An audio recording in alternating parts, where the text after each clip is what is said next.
اگر اس دن یہ نہ آتے تو شاید آپ میرے قل پڑھ چکے ہوتے. آپ کو اپنے جیسا نہ سب کو اپنے جیسا نہ سمجھے بابا. دادا جان نے آپ کے دل میں اتنی نفرت بھر دی کہ آپ کو ہر کوئی اپنا دشمن لگتا ہے. آپ کیوں نہیں سب کے ساتھ مل کر رہ سکتے؟ کیوں سب سے بیر پال رکھے ہیں؟ عمر کے اس حصے میں بھی آپ دشمنیاں مول لیتے پھر رہے ہیں. آخر کیا ملا ان سب سے؟ آپ نے دادا جان کے غلط فیصلوں سے ساری زندگی ان سے دور پردیس میں رہ کر گزار دی. کیا ملا آپ کو؟ یا پھر ان کو مٹی میں دفن ہو گئے وہ لڑتے لڑتے؟ کیا ملا یہ دشمنیاں خرید کے؟ ایک لمحہ بھی سکون کا میسر نہیں ہوا ان کو. آپ یہ سب مت کریں بابا. چھوڑ دیں یہ سب. اپنے ارد گرد رشتوں کو وقت دیں. مورے کو دیکھیں جو آپ کی جارحانہ رویے کے باوجود بھی آپ کے ساتھ رہ رہی ہیں. اپنی بیٹی کو دیکھیں جو اپنے باپ کے پیار کے لیے تڑپ رہی ہے. بچے کچھ دو رشتے بچے ہیں آپ کے پاس. پلیز انہیں مت گنوائیں بابا. میں اپنے بابا کو اکیلا اور ٹوٹتا ہوا نہیں دیکھ سکتی. میں اپنے بابا کا غرور بننا چاہتی ہوں. اپنے بابا کی لاڈلی بیٹی بننا چاہتی ہوں. آپ کا بیٹا بننا چاہتی ہوں. پلیز بابا سب چھوڑ دیں. سب بھول جائیں. مجھے معاف کر دیں بابا. میں آپ کے ساتھ نہیں جا سکتی.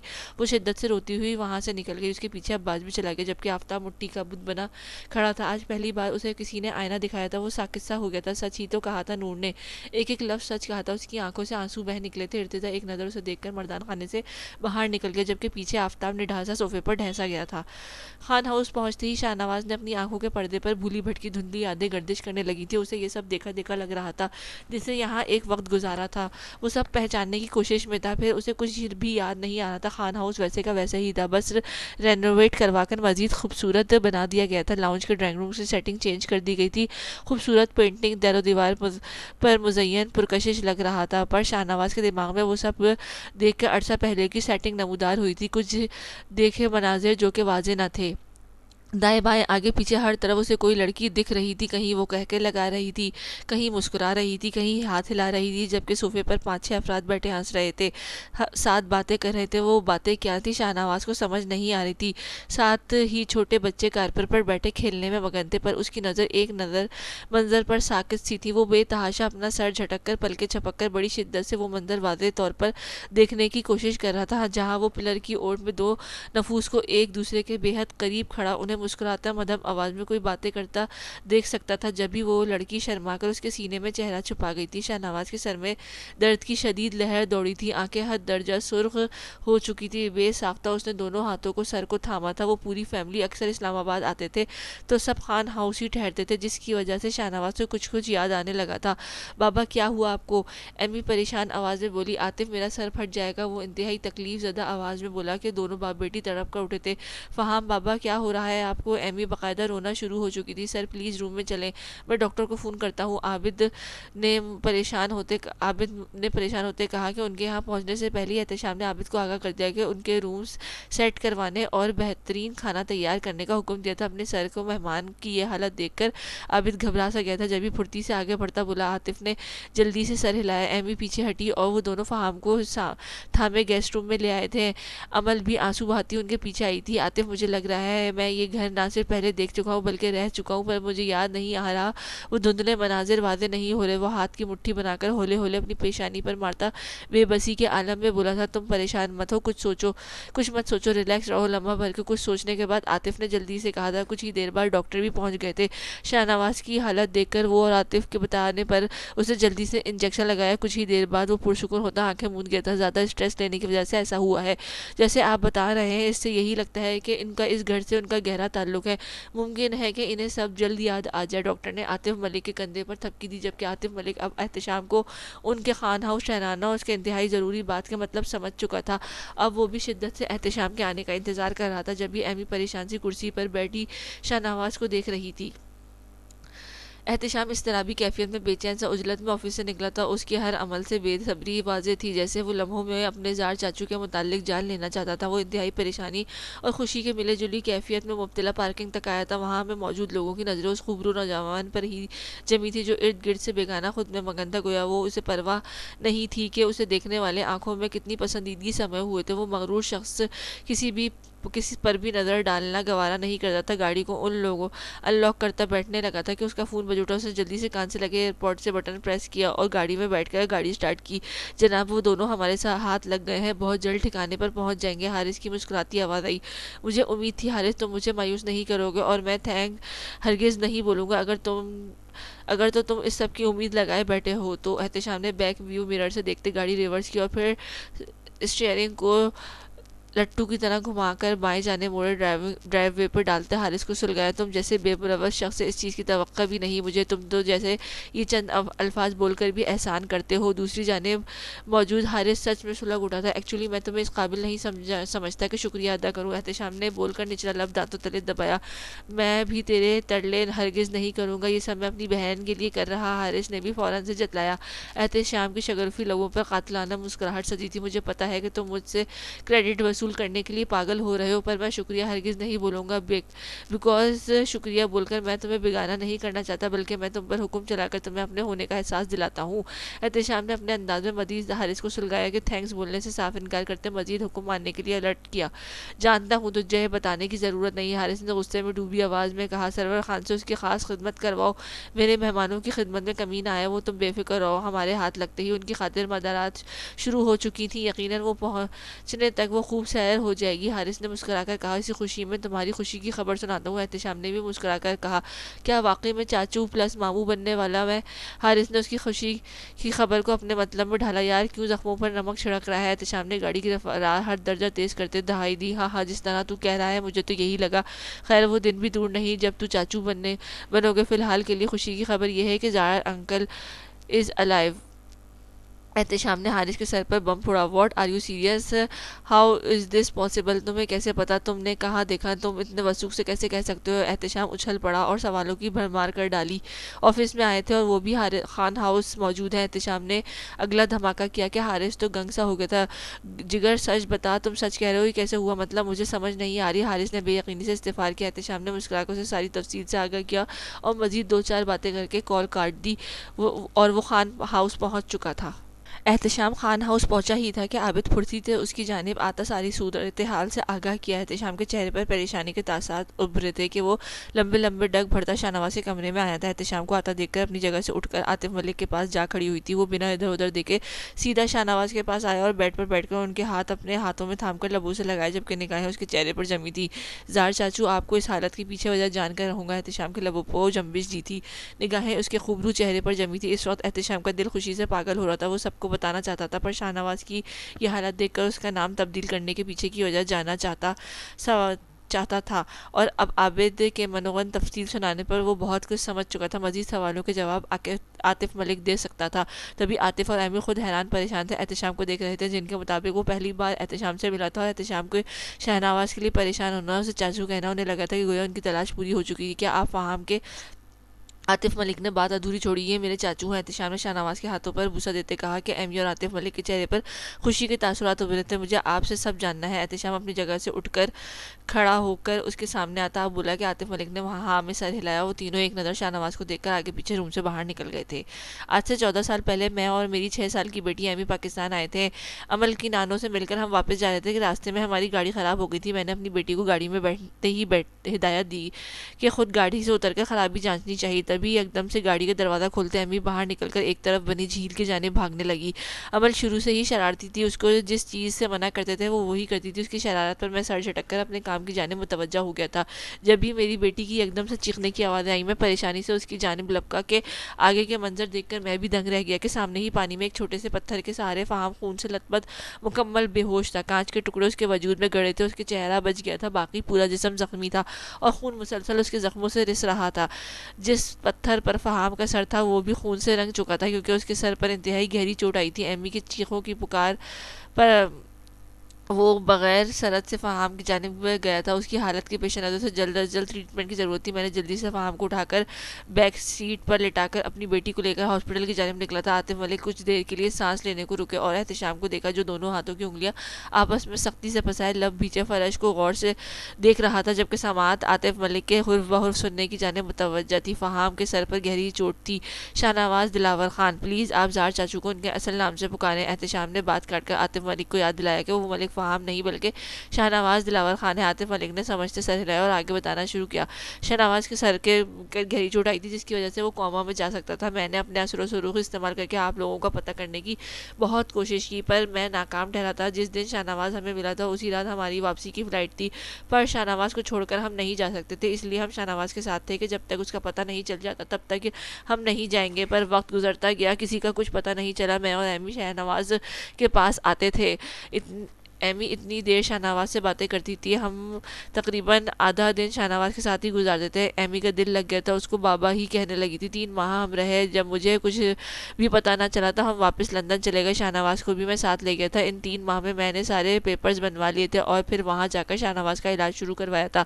میں اپنی روٹین میں مصروف ہو گیا تھا اور ایمی اسکول سے آتے ہی سارا دن شاہ نواز کے ساتھ گزارتی تھی۔ وقت گزرتا چلا گیا، شاہ نواز ہماری چھوٹی سی فیملی کا حصہ یعنی کہ تیسرا فرد بن گیا۔ میں شاہ نواز کو ڈیلی چیک اپ کروا رہا تھا۔ ڈاکٹر کے کہنا تھا کہ وہ بہت جلد کوما سے باہر آ جائے گا، اور ڈاکٹر نے واضح بتایا تھا کہ ہو سکتا ہے کہ اس حادثے کے بعد ان کی میموری لاس ہو سکتی ہے، جس کی یقین دہانی اس کے ہوش میں لوٹنے کے بعد ہو سکے گی۔ اور پھر بالآخر وہ ایک دن شاہ نواز کوما سے باہر آ گیا، پر اس کی یادداشت چلی گئی تھی، اسے کچھ یاد نہیں تھا۔ اس کی طبیعت کے پیش نظر ڈاکٹر نے کسی بھی قسم کا اسٹریس اور ذہنی دباؤ سے منع کیا تھا۔ شاہ نواز کو کچھ بھی یاد نہیں تھا۔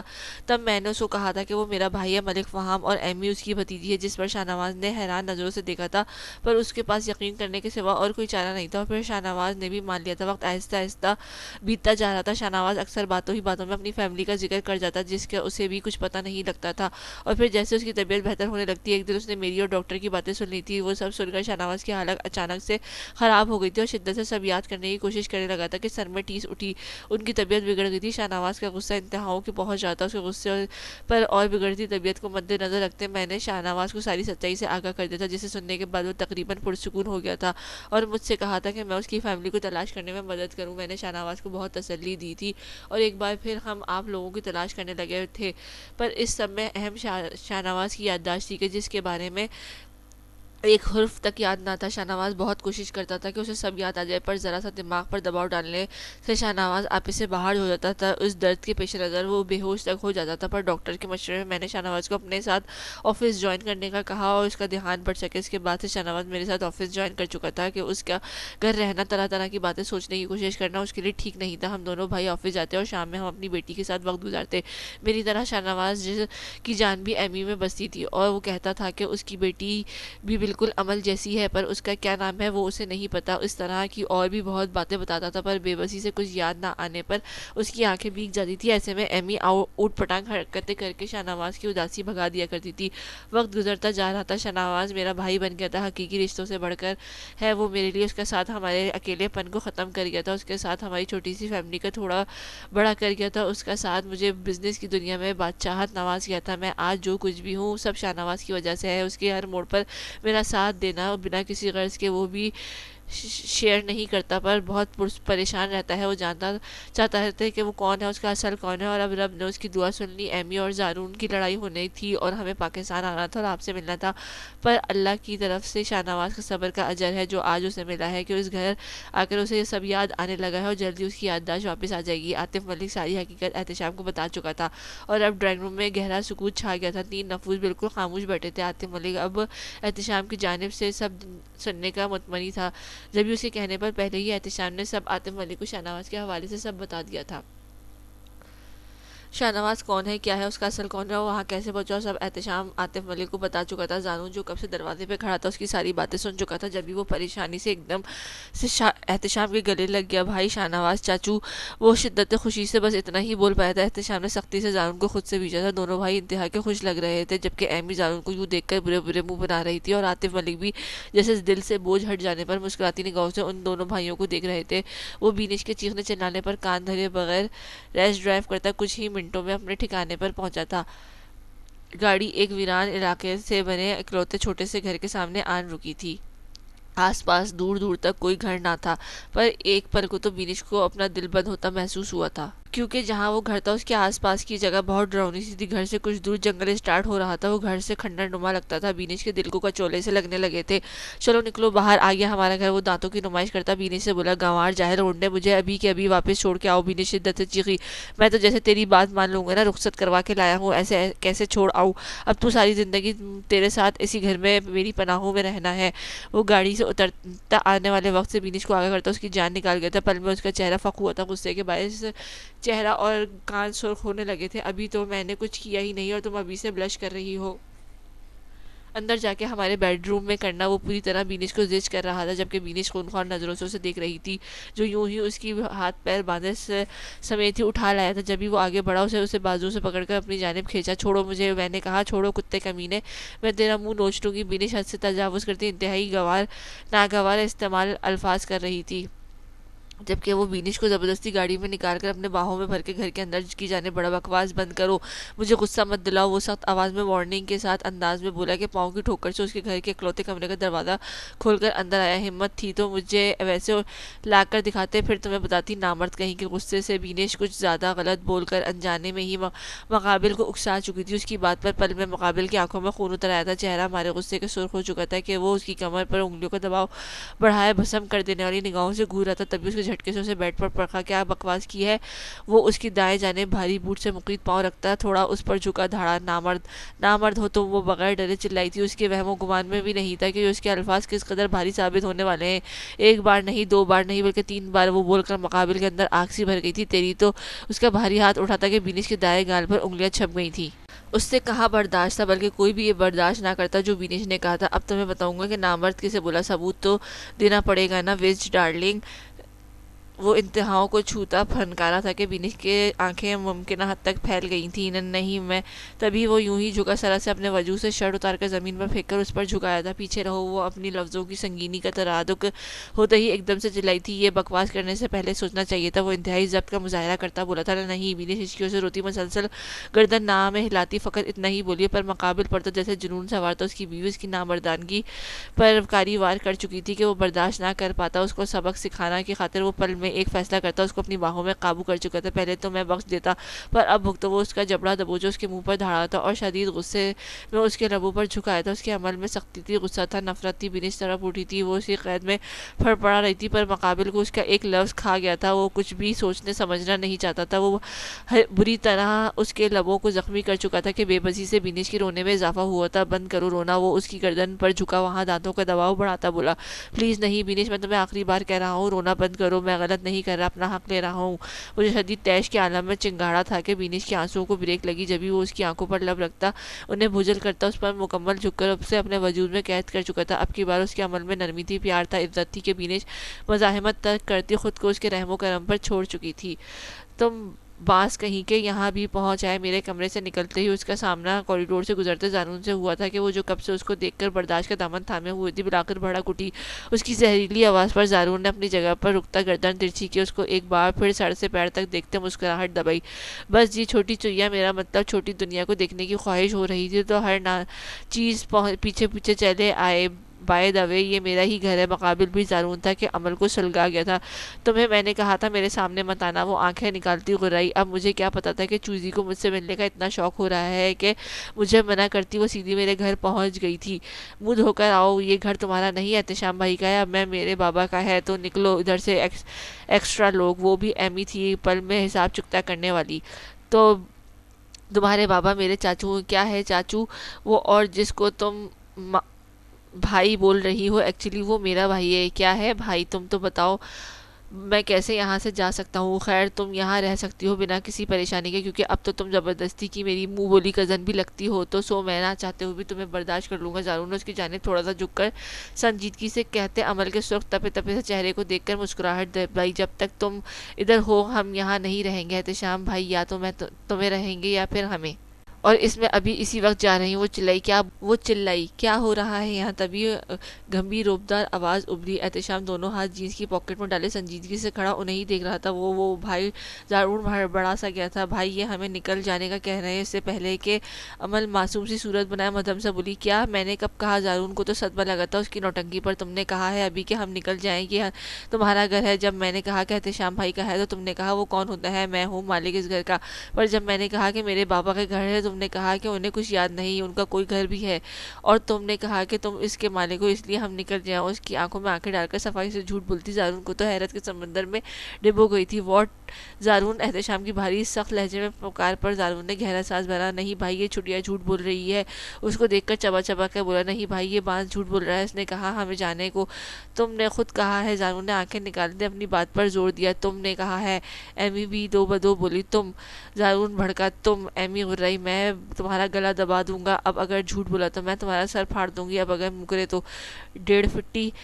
زارون غصے سے بولا، ٹاور، وہ بھی ناک کے نتنے پھلائے تھنکاری تھی، پہلے تو میں نے کہا تھا پر اب کہہ رہا ہوں، نکلو۔ زارون کا جب جواب دے رہا تھا، تم شٹ اپ، ان کی دو زبانوں کو بریک احتشام کی دھاڑنے لگائی تھی، جو کب سے ان کی بک بک سنتا دانت پیس رہا تھا۔ کوئی کہیں نہیں جا رہا، سمجھ آئی؟ دوبارہ میں تم دونوں سے یہ فضول میچ نہ دیکھوں، وہ انتہائی غصیلے لہجے میں بولا تھا، جبکہ احتشام کے غصے پر دونوں سانس روک گئے تھے۔ گاٹ اٹ جی، دونوں نے آہستہ سے کہا، ایک کام ہے تم دونوں کے لیے سر، اس پر فوکس کرو۔ احتشام سخت لہجے میں بولا، کیسا کام؟ دونوں یک زبان بولے، زار چاچو کی یادداشت واپس لانے کے لیے چھوٹی مما کا ساتھ دو گے تم دونوں؟ زارون، تم ابھی اور اسی وقت جاؤ اور چھوٹی مما کو لے کر آؤ، کسی کو کچھ بتانے کی ضرورت نہیں ہے۔ احتشام سنجیدگی سے ان کو کہہ کر آگے بڑھ گیا، اور ہاں، اب اگر تم بچی سے لڑے تو اٹھا کر باہر پھینک دوں گا۔ احتشام جاتے جاتے زارون کو دھمکی دینا نہیں بھولا تھا۔ احتشام کے جاتے ہی وہ ایمی کا دل جلانے والی مسکراہٹ پاس کرتی، ایک ادا سے بال پیچھے جھڑکتی زارون کو جلا بھنا کر واک آؤٹ کر گئی تھی۔ کیا پدی کا شوربہ، وہ ہڑبڑا کر رہ گیا۔